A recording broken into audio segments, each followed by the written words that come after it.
हाँ जी, नमस्कार दोस्तों। कंप्यूटर की इस क्लास में मैं विनोद सिंह मीना आपका बहुत-बहुत स्वागत करता हूं। तो आज की इस क्लास में हम चर्चा करेंगे दोस्तों इंटरनेट के बारे में कि इंटरनेट की शुरुआत कब और कैसे हुई थी, और उसके साथ-साथ हम ईमेल और ब्राउज़िंग के बारे में हम चर्चा करने वाले हैं कि ब्राउज़र्स क्या होते हैं, सर्च इंजन क्या होता है, इन सब के बारे में हम यहाँ पर डिस्कस करने वाले हैं। तो चलिए क्लास की शुरुआत करते हैं। बेसिक इंटरनेट ऑफ इंटरफेस से। तो इंटरनेट क्या है? इंटरनेट दुनिया का सबसे बड़ा नेटवर्क है। यहाँ इंटरनेट विश्व का सबसे बड़ा नेटवर्क है, यानी अलग अलग कंप्यूटरों को जोड़कर बनाया गया एक नेटवर्क होता है, और ऐसे बहुत सारे नेटवर्कों को यदि मिला दिया जाए तो वो क्या बन जाता है? इंटरनेट। इसीलिए हम इंटरनेट को नेटवर्कों का नेटवर्क कहते हैं। ध्यान देना, जब भी हम बात कर रहे हैं कि कोई भी दो मोबाइल हों, दो कंप्यूटर हों, वो आपस में कनेक्ट हों तो वो एक नेटवर्क कहलाता है। अब यहाँ हम बोल रहे हैं नेटवर्कों के नेटवर्क की बात कर रहे हैं कि नेटवर्कों का जो नेटवर्क होता है वो क्या कहलाता है? इंटरनेट कहलाता है। इंटर वर्ल्ड वाइड नेटवर्क है, वैश्विक नेटवर्क यानी वर्ल्ड वाइड नेटवर्क है। और जो इंटरनेट के जनक हैं, फादर ऑफ इंटरनेट है, उनका नाम क्या है? बिंट सर्फ है दोस्तों। क्या नाम है? बिंट सर्फ। सीधा सा प्रश्न है, फादर ऑफ इंटरनेट क्या है? बिंट सर्फ। कैसा है? तो ये world wide WWW world wide web network, इसको हम बोलते हैं वैश्विक नेटवर्क है।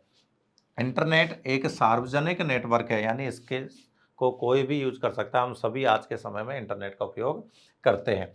इंटरनेट को सूचना का सुपर हाईवे या सूचना का राजपथ भी कहा जाता है, ठीक है ना? यानी highway of information, super highway of information. इसके माध्यम से हम इंटरनेट के माध्यम से क्या कर रहे हैं? व्हाट्सएप के माध्यम से या किसी भी और अदर प्लेटफॉर्म के माध्यम से, मैसेज के माध्यम से एक दूसरे को सूचनाएं आदान प्रदान कर रहे हैं, ठीक है? एक्सचेंज कर रहे हैं, इंटरचेंज कर रहे हैं। मैं आपको मैसेज भेज रहा हूँ, आप मुझे मैसेज भेज रहे हो, तो ये क्या हुई? इन्फॉर्मेशन को इंटरचेंज करना। इसीलिए इसका नाम दे दिया इन्फॉर्मेशन हाईवे। क्या नाम दे दिया? इन्फॉर्मेशन हाईवे, सूचना राजपथ इसको बोला जाता है। नेक्स्ट देखिए, इंटरनेट के लिए जावा प्रोग्रामिंग भाषा का उपयोग किया गया है। जब इंटरनेट को डेवलप किया गया, बनाया गया, तो उसके लिए कौन सी लैंग्वेज ज़्यादा यूज की गई? जावा लैंग्वेज का यूज किया गया। जावा प्रोग्रामिंग लैंग्वेज का यूज किया गया है। और इंटरनेट का पूरा नाम यदि हम देखें तो उसको हम क्या बोल सकते हैं? Interconnected network. इंटरकनेक्टेड नेटवर्क भी बोल सकते हैं, इंटरनेशनल नेटवर्क भी बोल सकते हैं, दोनों है। दूसरा आप क्या बोल सकते हो? इंटरनेशनल नेटवर्क भी इसको बोल सकते हो, इंटरनेशनल नेटवर्क भी आप बोल सकते हो, इंटरकनेक्टेड नेटवर्क यहाँ बोल सकते हो।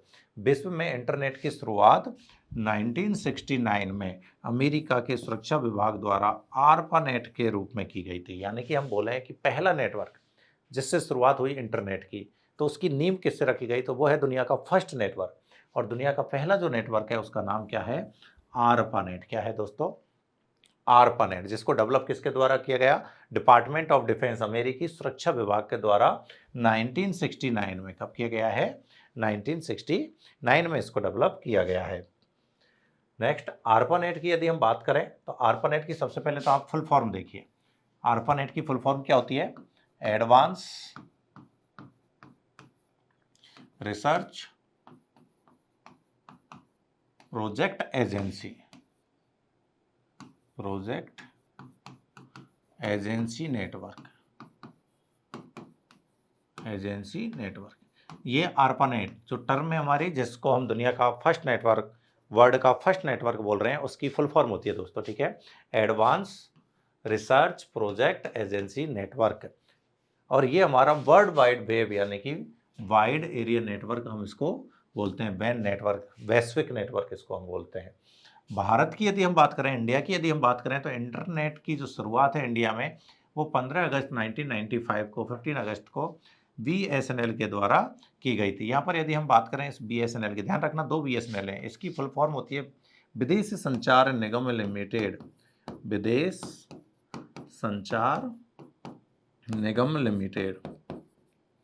और अभी जो BSNL यूज करते हैं, नेटवर्क देते हैं, जो सिम आती है वो BSNL अलग है, ये है वो BSNL। तो इसमें B4 होता है भारत संचार निगम लिमिटेड। तो दोनों में डिफरेंस है, ध्यान रखना। ये एक कंपनी है जिसने पहली बार इंटरनेट की शुरुआत की गई थी, और ये भी एक कंपनी है जो वर्तमान में इंटरनेट, या हम कह सकते हैं ISP सर्विसेज प्रोवाइड करती है, इंटरनेट सर्विस प्रोवाइड करती है। तो इसका मतलब है भारत संचार निगम लिमिटेड, इसका मीनिंग है विदेश संचार निगम लिमिटेड, तो दोनों डिफरेंस हैं, एक नहीं समझे।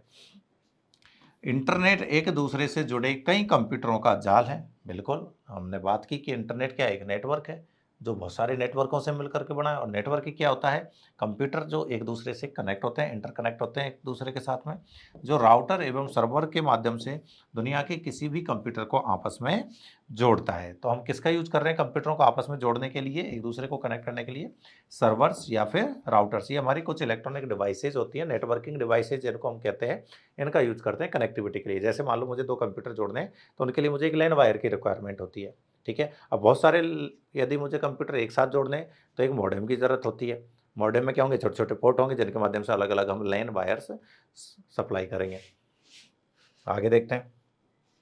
दूसरे शब्दों में कहें तो सूचनाओं के आदान प्रदान करने के लिए, सूचनाओं के आदान प्रदान इंटरचेंज करने के लिए टीसीपी आईपी प्रोटोकॉल के माध्यम से दो कंप्यूटरों के बीच इंटरनेट विश्व का सबसे बड़ा नेटवर्क है। यानी हम क्या कर रहे हैं, जब दो कंप्यूटर को जोड़ रहे हैं तो वहाँ पर एक प्रोटोकॉल काम में लिया जाता है। इंटरनेट का यही एक प्रोटोकॉल है जिस पर काम कर रहा है। यानी पूछ लें किस प्रोटोकॉल पर आधारित होता है हमारा इंटरनेट, तो हम बोलेंगे टीसीपी आईपी, जिसकी फुल फॉर्म क्या होती है, ट्रांसमिशन कंट्रोल प्रोटोकॉल। क्या है, ट्रांसमिशन कंट्रोल प्रोटोकॉल, ठीक है। और आईपी का मतलब होता है दोस्तों इंटरनेट प्रोटोकॉल, इंटरनेट प्रोटोकॉल। तो इसके द्वारा हम इसकी हेल्प लेंगे इस प्रोटोकॉल की, जिससे हम क्या करेंगे, जो हमारी इंफॉर्मेशन है उसको एक्सचेंज करेंगे एक दूसरे के साथ में, ठीक है। और दो कंप्यूटरों के बीच में विश्व का सबसे बड़ा नेटवर्क कहलाएगा। इंटरनेट का कोई भी एक मालिक नहीं है और कोई भी देश या किसी भी देश की सरकार का इंटरनेट पर कोई एकाधिकार नहीं है। सिर्फ कनेक्टिविटी एक मीडियम है जिस पर किसी का कोई एकाधिकार नहीं है।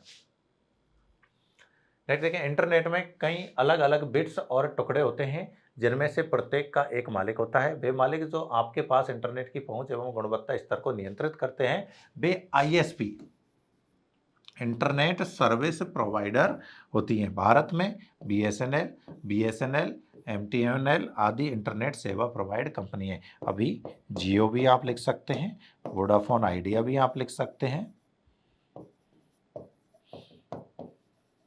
एयरटेल भी आप लिख सकते हैं। ऐसे बहुत सारी कंपनी है, ठीक है, जो क्या कहलाती हैं, आईएसपी। और आईएसपी का फुल फॉर्म क्या होता है, इंटरनेट सर्विस प्रोवाइडर। यानी जो भी कंपनी हमारे जो नेटवर्क है उसको कंट्रोल कर रही है, हमें सर्विस प्रोवाइड कर रही है, उसको हम बोल रहे हैं इंटरनेट सर्विस प्रोवाइडर। किसके माध्यम से, तो हम कहते हैं बिट्स।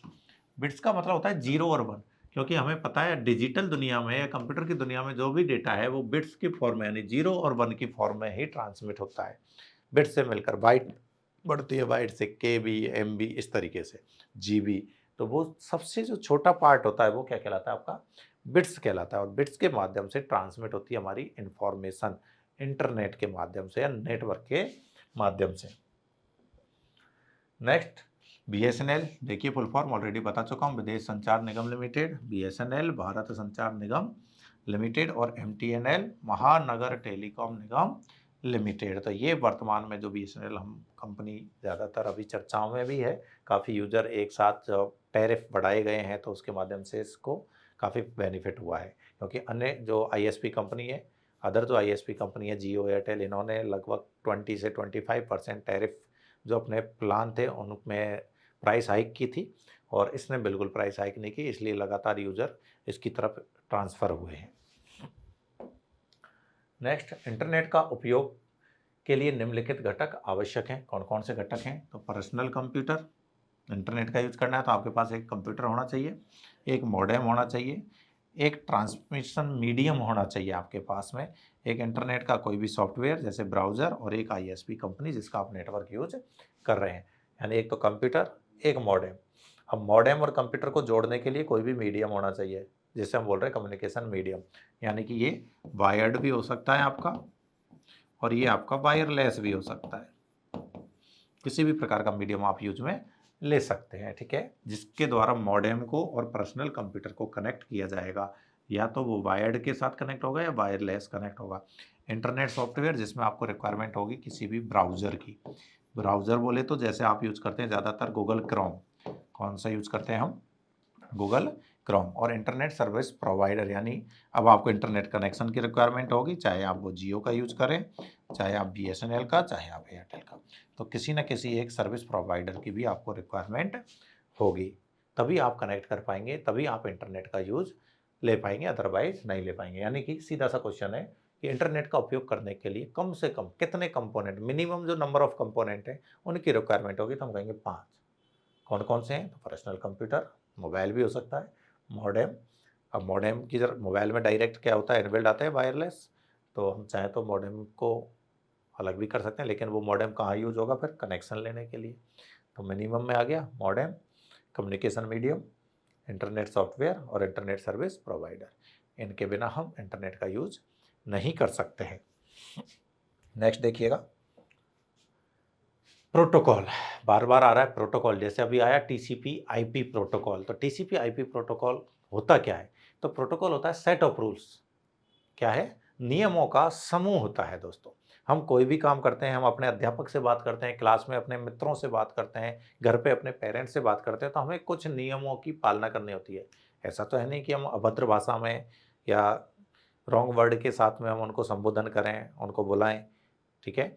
तो हमें हर जगह एक सम्मानपूर्वक या आदरपूर्वक जो भी शब्द होते हैं उनका इस्तेमाल करना होता है। तो हर जगह हमें किसकी पालना करनी होती है? कुछ रूल्स की पालना करनी होती है, कुछ रूल्स को फॉलो करना होता है। इसी तरीके से इंटरनेट का यूज़ करते समय भी आपको कुछ रूल्स का फॉलो करने होते हैं, उन्हीं को हम बोलते हैं प्रोटोकॉल। एक कंप्यूटर के डेटा एवं इन्फॉर्मेशन दूसरे कंप्यूटर में किस प्रकार ट्रांसमिट होंगे, इन नियमों का समूह क्या कहलाता है? प्रोटोकॉल कहलाता है। इन नियमों का समूह प्रोटोकॉल कहलाता है। ध्यान रखना, जब भी आप एक कंप्यूटर से दूसरे कंप्यूटर में या एक मोबाइल से दूसरे मोबाइल में डेटा एक्सचेंज करते हैं, तो उस दौरान आपको कुछ नियमों की पालना करनी होती है, और उन नियमों के समूह को ही हम किस नाम से जानते हैं? प्रोटोकॉल के नाम से जानते हैं। कुछ एग्जाम्पल आपके सामने हैं, जैसे एक है FTP, file transfer protocol. File transfer protocol, ठीक है ना? F और आएगा ये, फाइल ट्रांसफर प्रोटोकॉल। यानी जब भी आप कोई डॉक्यूमेंट्स एक कंप्यूटर से दूसरे कंप्यूटर में भेजेंगे, तो आपको कौन से नियम की पालना करनी होगी? FTP की। यदि आप मेल भेज रहे हैं, SMTP, किसकी? SMTP, जिसका मीनिंग होता है सिंपल मेल। ये मेल है MAIL, simple mail transfer protocol. यानी मेल भेजने के लिए TCP, transmission control protocol, transmission control protocol, IP internet protocol. ऐसे बहुत सारे क्या होंगे आपके प्रोटोकॉल होंगे। एक है PPP, POP, ठीक है, बहुत सारे POP, पोस्ट ऑफिस प्रोटोकॉल। तो कई सारे आपको क्या मिलेंगे? प्रोटोकॉल्स मिलेंगे। ये रहा देखो, HTTP, जब भी आप ब्राउजिंग करते हैं तब काम आता है। हाइपर टेक्स्ट ट्रांसफर प्रोटोकॉल, यहाँ भी क्या आएगा? हाइपर टेक्स्ट ट्रांसफर प्रोटोकॉल, ठीक है। IMAP, internet message access protocol. UDP, user datagram protocol. POP, post office protocol. SIP, session initiation protocol. तो ऐसे आपको बहुत सारे प्रोटोकॉलों की दोस्तों पालना करनी होती है, हर का यूज़ अलग अलग है। अभी के लिए आप सिर्फ इतना सीखें कि जैसे पोस्ट ऑफिस प्रोटोकॉल है, ये प्रोटोकॉल्स के एग्जाम्पल है, इनकी फुल फॉर्म आप याद रखें। बाकी आगे जब आप अगले लेवल की क्लासों में जाओगे तब इनके अलग अलग यूज भी आपको पढ़ने को मिलेंगे। नेक्स्ट देखें, इंटरनेट प्रोटोकॉल एड्रेस, ठीक है। ये बात आती है IP एड्रेस की। किसकी है यहाँ पर? IP address. जब भी हम डेटा ट्रांसफ़र करते हैं या एक दूसरे से कनेक्ट होते हैं, तो वो किसके माध्यम से? पते के माध्यम से।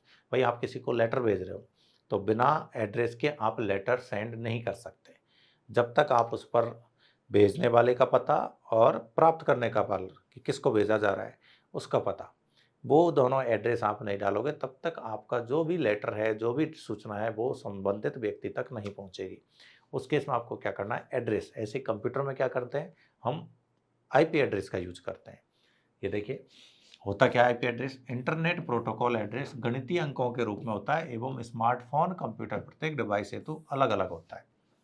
आपको हर डिवाइस के लिए अलग अलग आईपी एड्रेस मिलेगा। मोबाइल में अलग, कंप्यूटर में अलग, ठीक है, आपकी पेन ड्राइव में अलग, हर डिवाइस का कीबोर्ड, माउस सब में अलग अलग आईपी एड्रेसेस होते हैं। एक आईपी एड्रेसेस किसी भी नेटवर्क डिवाइस को एक पहचान प्रदान करता है। तो यूनिक आइडेंटिटी के लिए एक न्यूमेरिकल जो नंबर है वो आपका क्या कहला रहा है, आईपी एड्रेस। आईपी एड्रेस के माध्यम से ही नेटवर्क में डिवाइस को अलग अलग किया जाता है। एग्जाम्पल, ये हमारा एक आईपी एड्रेस का एग्जाम्पल है 172.16.1.254.1।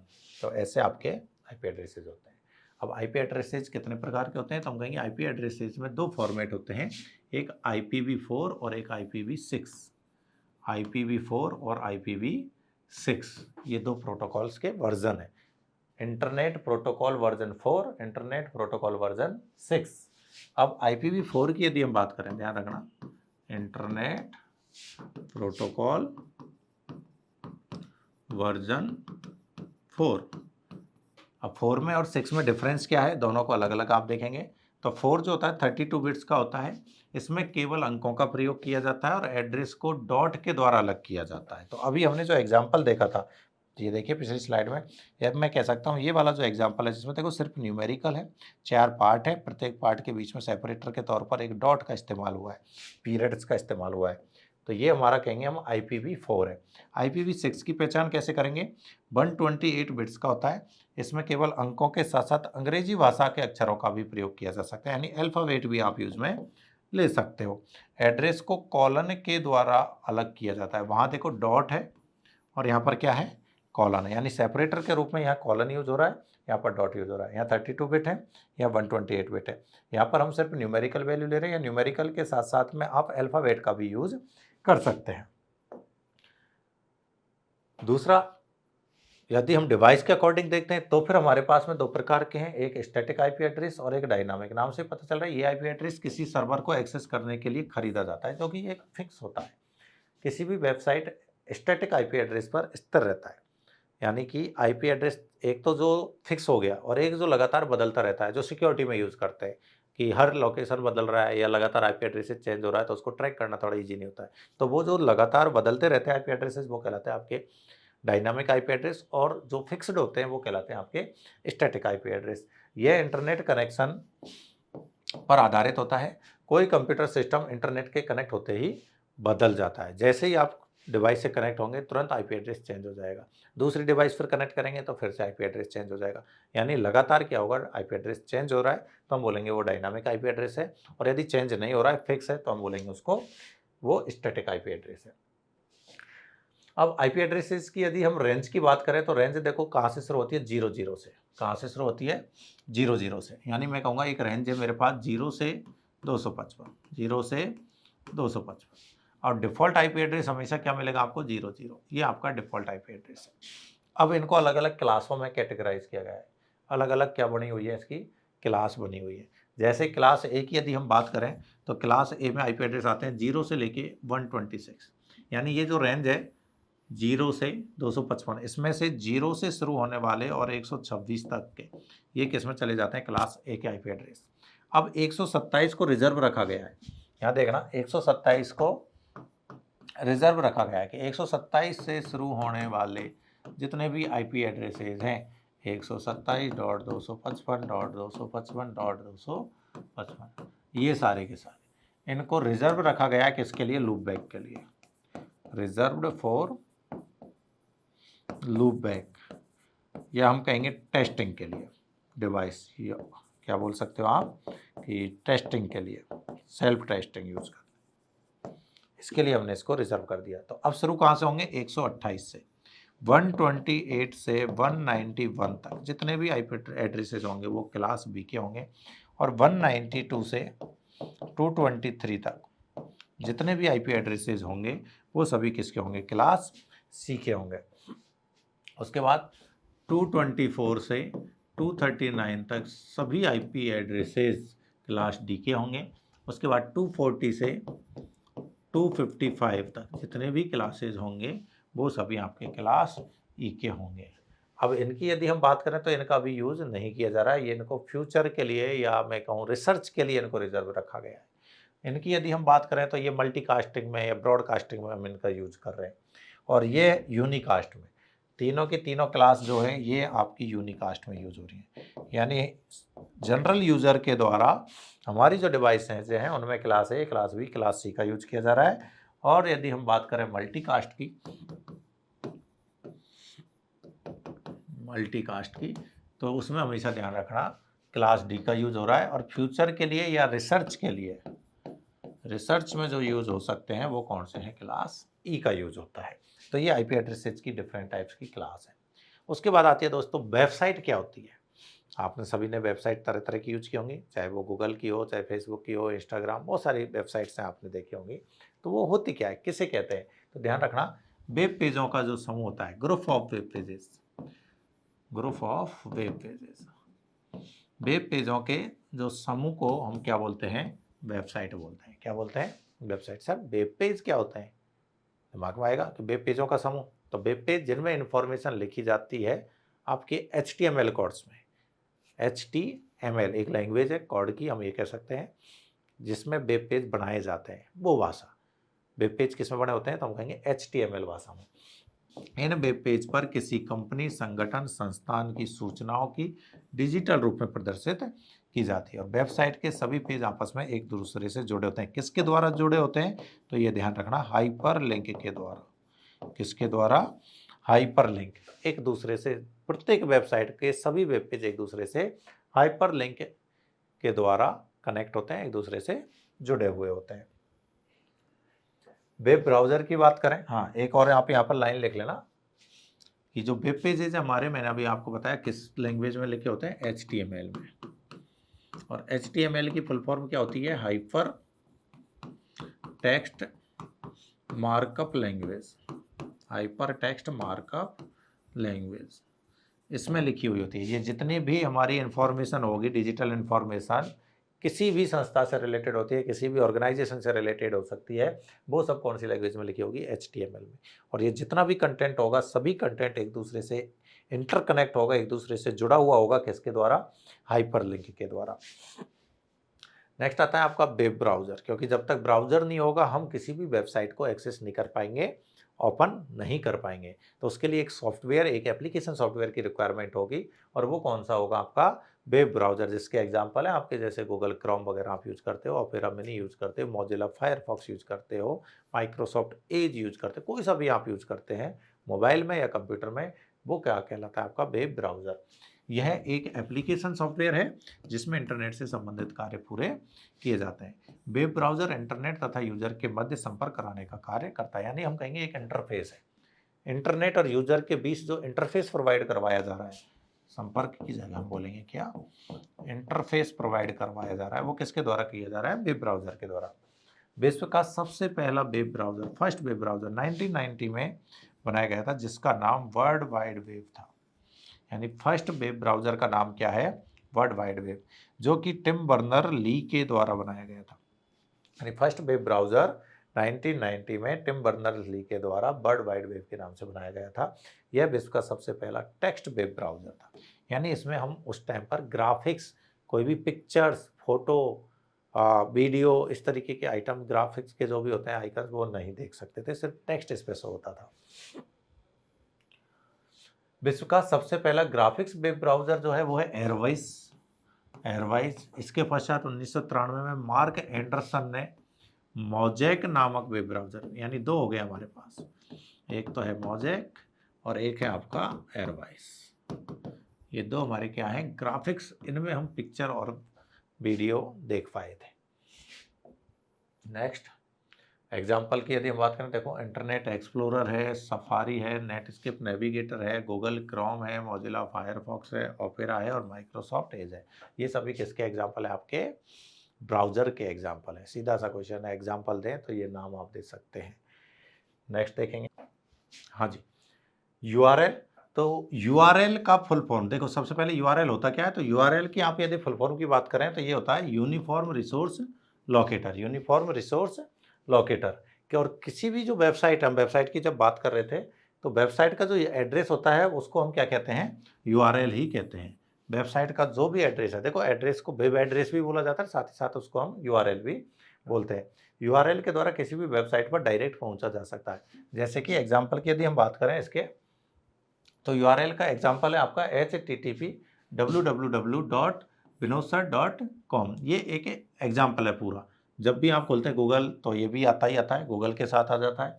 तो इसमें जो http है ये तो हमारा क्या हो गया, प्रोटोकॉल हो गया।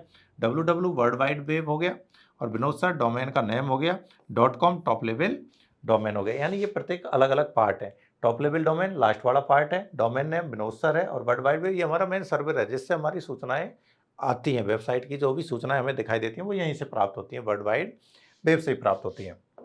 आगे देखें डोमेन नेम क्या होता है। अभी हमने बात की domain name, top level domain name. तो डोमेन नेम वेब्स के प्रकार, जो भी वेबसाइट है उसके प्रकार या उनके अनुप्रयोग या भौगोलिक आधार पर दिया जाता है। जैसी आपकी रिक्वायरमेंट होती है उसी प्रकार का आपको यहाँ पर क्या दिया जाएगा, डोमेन नेम दिया जाएगा।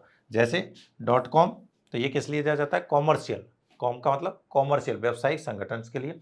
.org गैर सरकारी संस्थान, ऑर्गेनाइजेशंस के लिए। GOV गवर्नमेंट संस्थान के लिए, सरकारी संगठन। EDU एजुकेशन संस्थान के लिए, किसके लिए, एजुकेशन संस्थान के लिए। बात करते हैं हम ईमेल की, दूसरा किसकी, ईमेल। ईमेल का भी आज के टाइम में आपने देखा होगा सभी यूज करते हैं। ईमेल के द्वारा भी हम किसी भी प्रकार का डॉक्यूमेंट शेयर कर सकते हैं, कोई भी इन्फॉर्मेशन एज ए टेक्स्ट के रूप में, मैसेज के रूप में, या ऑडियो वीडियो के रूप में भी भेज सकते हैं। शर्त ये होती है कि मेल में जो भी आप ऑडियो या वीडियो, जो भी फाइल आप अटैच करना चाह रहे हो, PDF किसी भी प्रकार की, वो मैक्सिमम जो हो सकती है उसकी साइज हो सकती है 25 MB। तो ईमेल एक्चुअल में है क्या और कैसे बनाया गया है, तो देखो ईमेल का जो पूरा नाम है वो दोस्तों क्या होता है, इलेक्ट्रॉनिक मेल होता है। ईमेल के अंतर्गत प्रयोक्ता यानी यूजर के द्वारा कंप्यूटर नेटवर्क के प्रयोग से इलेक्ट्रॉनिक माध्यम द्वारा संदेश भेजना या प्राप्त किया जाता है। इसके लिए हमें किसी बाहर की जरूरत नहीं है। इंटरनेट मोबाइल के माध्यम से हम क्या कर सकते हैं, ईमेल के माध्यम से कोई भी सूचना भेज सकते हैं। और हॉटमेल विश्व की सबसे पहली और सबसे बड़ी ईमेल सर्विस थी। यानी सबसे पहली बार ईमेल सर्विस प्रोवाइड करवाने वाली संस्था कौन सी है, हॉटमेल है। सबसे बड़ी ईमेल इंटरनेट कंपनी है जो सबीर भाटिया द्वारा विकसित की गई थी। www.hotmail.com। यानी पहली बार ईमेल की जो सेवाएं शुरू की गई थी उसकी सबसे बड़ी कंपनी का नाम क्या है, हॉटमेल। अब ईमेल को बनाने वाले कौन थे, तो उनका नाम है रे टॉमलिंसन, R टॉमलिंसन, यानी कि रे टॉमलिंसन ईमेल के जन्मदाता। सबसे पहली बार 1971 में सबसे पहली बार मेल भेजने वाले कौन थे, या मेल बनाने वाले R टॉमलिंसन।